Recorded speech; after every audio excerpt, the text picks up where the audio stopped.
Welcome. I am Mariah Frazier, and today we are interviewing John Bennett, who we warmly call JB. So, before we get into any questions, why don't you tell everybody what your title is and what you do here at Energy? My title at Energy is the Chief Strategy Officer. I'm a member of the C-suite. We're setting strategy and what makes the most sense for us as a brokerage and what's best for our agents and, of course, the corresponding their customers as well. So, why don't you tell us what led you here and about your real estate journey in general? Well, two things there, right? What led me here was when I had the opportunity to meet Peter and Aaron, met them through a mutual colleague. If I look at my real estate journey, I actually grew up as a farm boy, family farm, 200 plus years. Youngest brother still lives there. Most people wouldn't believe that, but I did. Learned to do a lot with my hands, everything from carpentry to welding to anything that you can imagine. We were a big family. We were a family of 10. But eventually, I got out of the 4-1, went off to school and bought my first home, which really was my first real estate transaction when I was 22 years old. I co-founded a digital advertising software company. And so that was my first advent into what real estate was all about, how real estate was being marketed. Kind of cool. One of the things that we did with that software was we validated whether or not clicks that were happening on an agent's and or brokerage's websites were actually true clicks or were they bot clicks, and thus inflating the numbers. Most of those people are getting paid by the number of clicks, right? Specifically around PPC. So that was my entry into the real estate space. Going back to the family side in 99, contracted to construct our first family home here in Texas.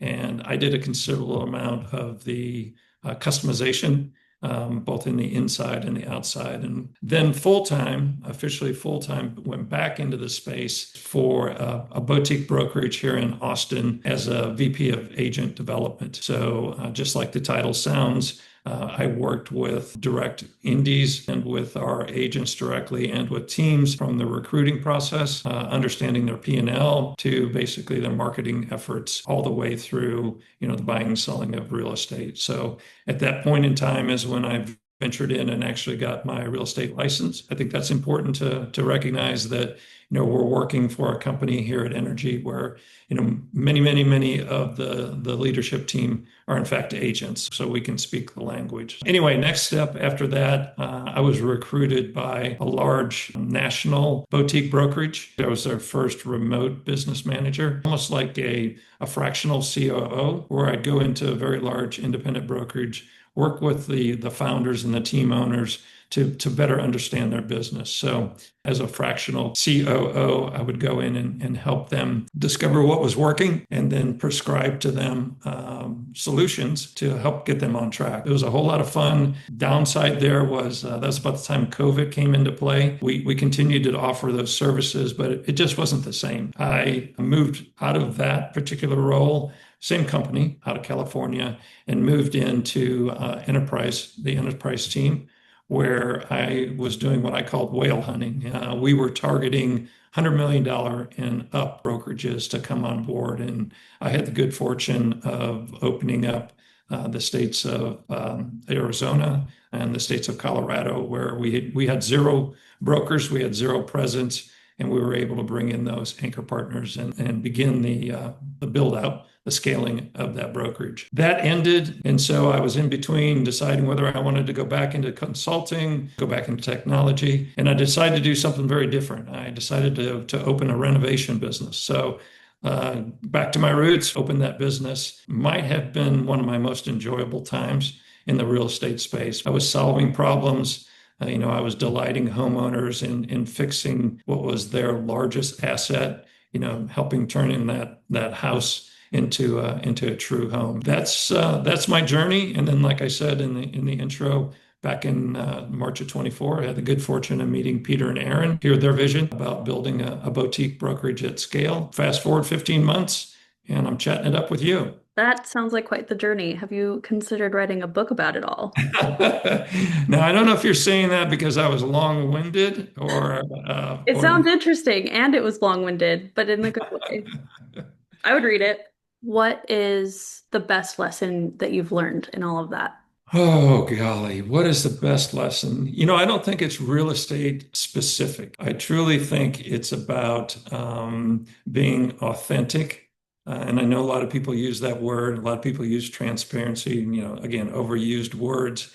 But truly, what I have learned, and I think real estate specifically, is that it's a crowded market out there and a very confusing market right now with everything that's gone on with NAR, with everything that's going on with, tumultuous um, uh, rates, interest rates, right? Also with the fact that affordability in housing is a challenge. I think the consumer wants to find people that they can trust. And so, my attitude has always been one of of servant leadership and building authentic relationships. So it doesn't mean that you're going to buy something from me or I'm going to sell something to you. That's not what it's about to me. It's I want to bring value to you, and I always want to try to put myself in the other person's chair and what would I want to be hearing and what do I want to know. So I think the lesson there is people want to be heard, people want to belong, right? And people want to be celebrated, right? They love to hear their name. So I think as we build out this boutique brokerage at scale, I think if we do those things, if we're servant leaders, if we're building authentic relationships, if we're making sure that not only our employees are being heard, our brokers are being heard, our agents and team leads are being heard, but also the consumers as well. And we're building out a place of belonging. And we celebrate wins, right? And we're there for the downtimes as well to pick people up and give them that hug, give them that handshake, and say, we'll get through this together.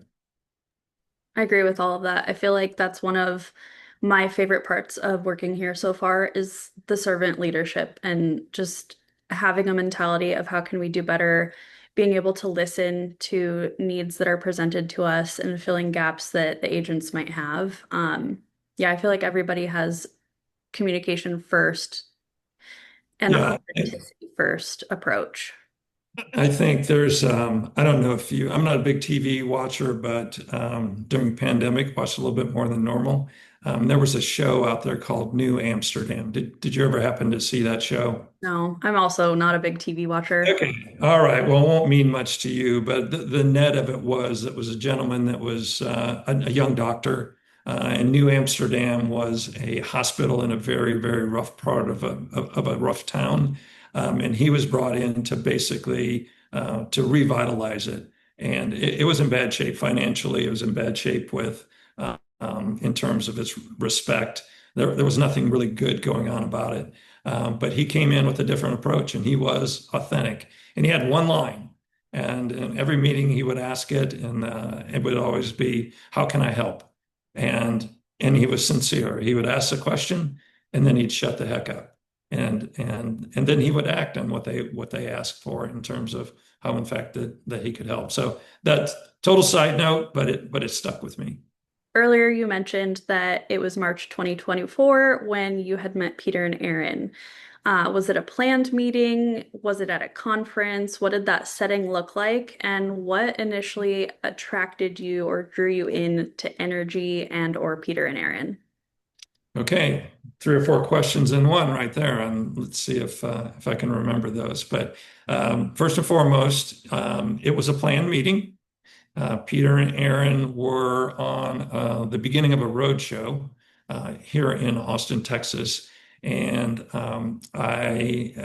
that point in time, the one of the brokers for energy was a previous colleague of mine, and she had mentioned that, listen, Peter and Aaron are in town. I don't know if you've learned anything or heard anything about energy, which quite frankly, I hadn't.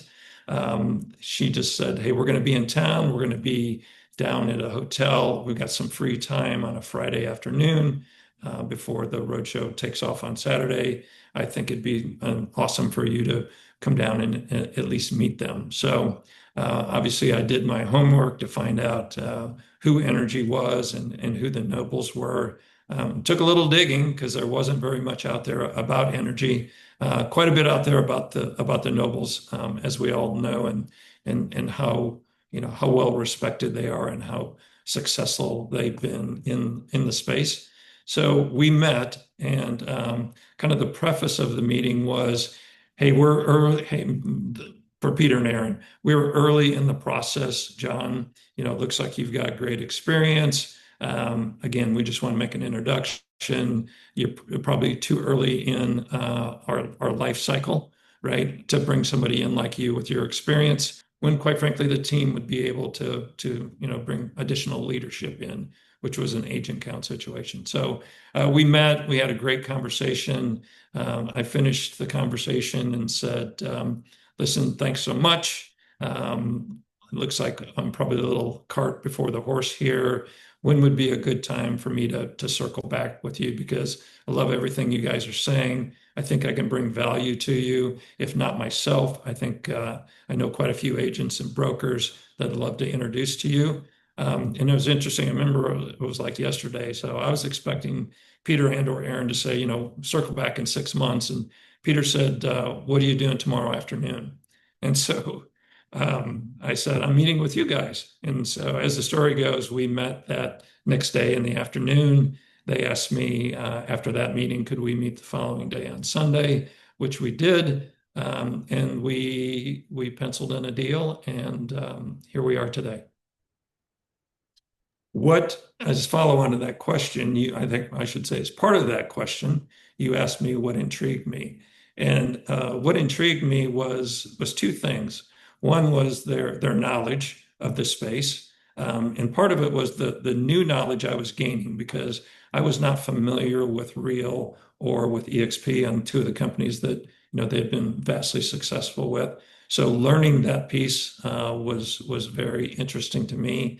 The dynamic of the way that they worked together as a couple. So obviously they're married, but yet they're doing business together and have been doing business together for years.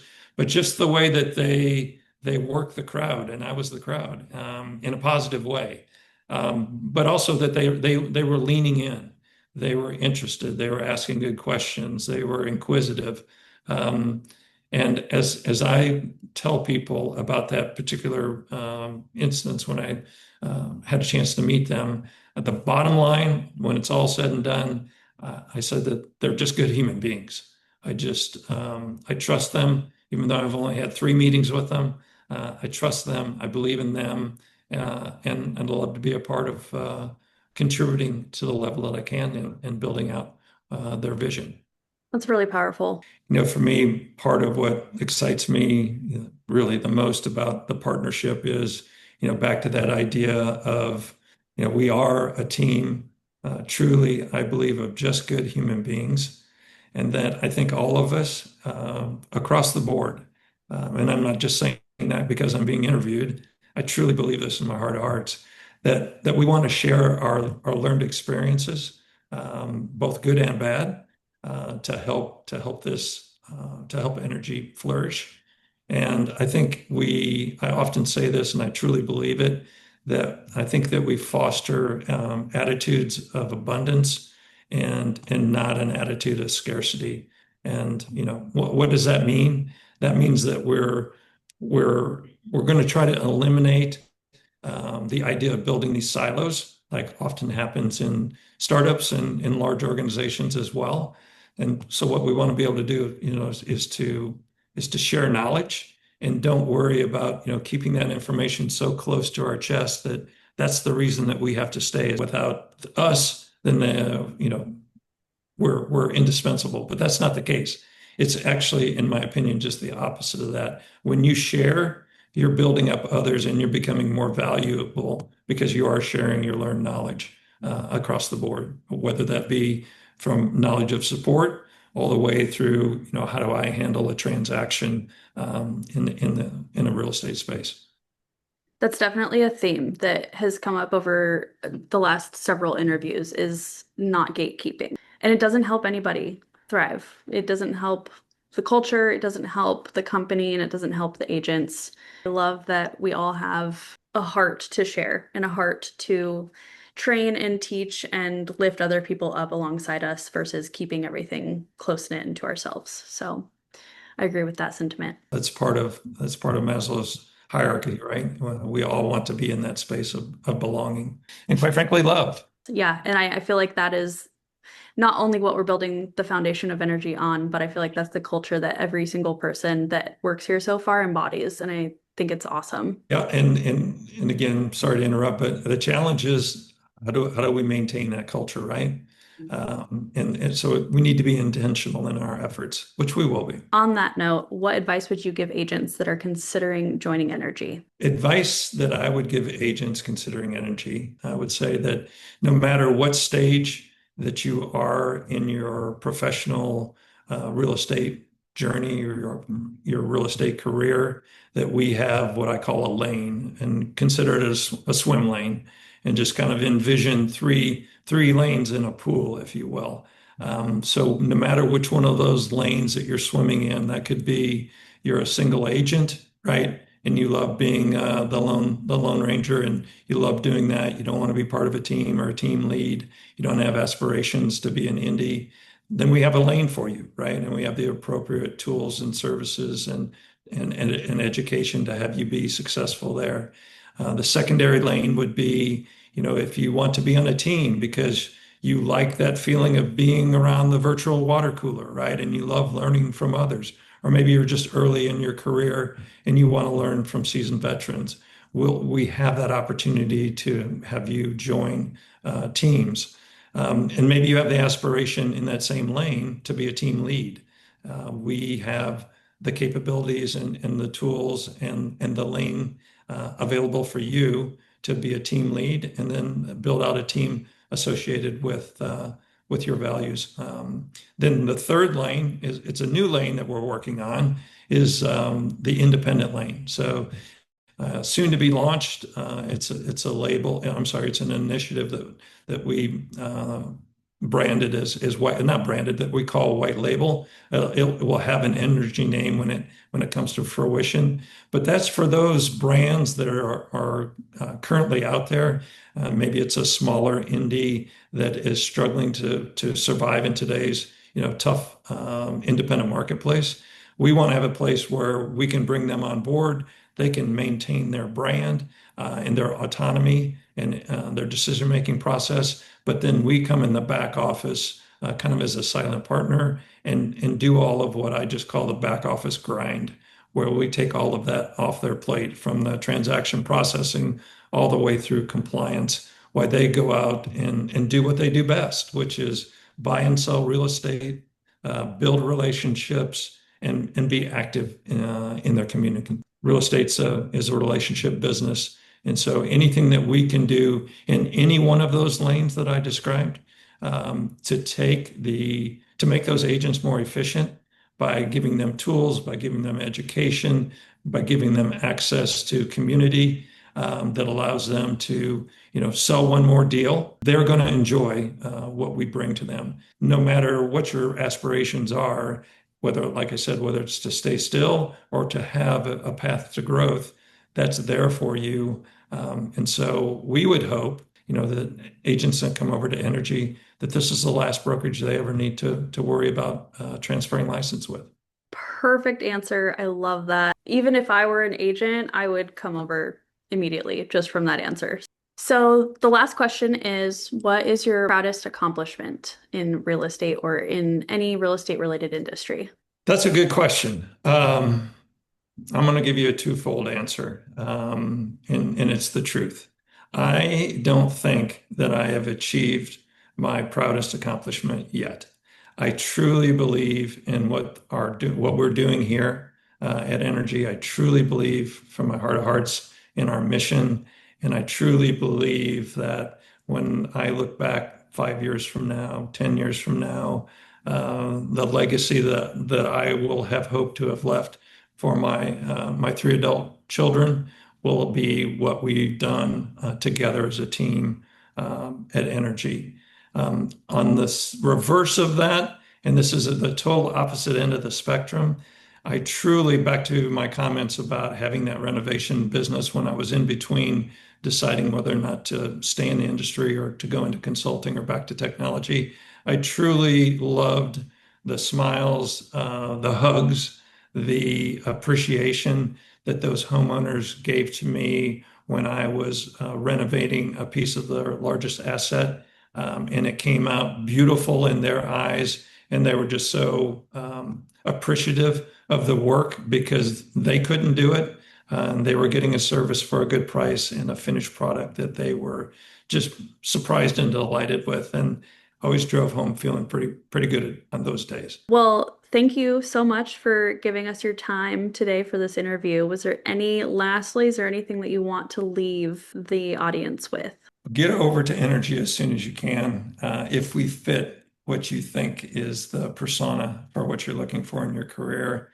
And I would say only one other thing. We are embarking and looking to really live out three values that we want to focus on. In any and everything that we do, no matter what level the organization is, we want to make sure that we're elevating the experience for our agents.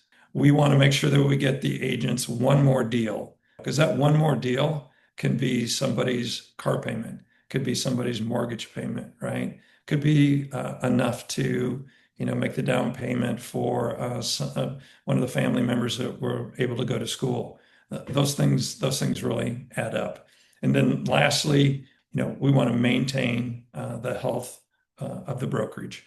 And the reason that that's important, obviously, other than staying in business, is that as an agent looking at us or as an employee working for us, is that we're all cognizant of doing the right thing and spending money in a very fiduciarily responsible way. If we hang on to those three pillars, come this time next year, we're going to have a great story to tell. Thank you so much for your time today, JB. We learned so many insights from you, and I can't wait to get back and edit this and share with everybody everything that you had to offer and say. So thank you very much, and I hope you have a great day. I appreciate the opportunity. Thank you, Mariah.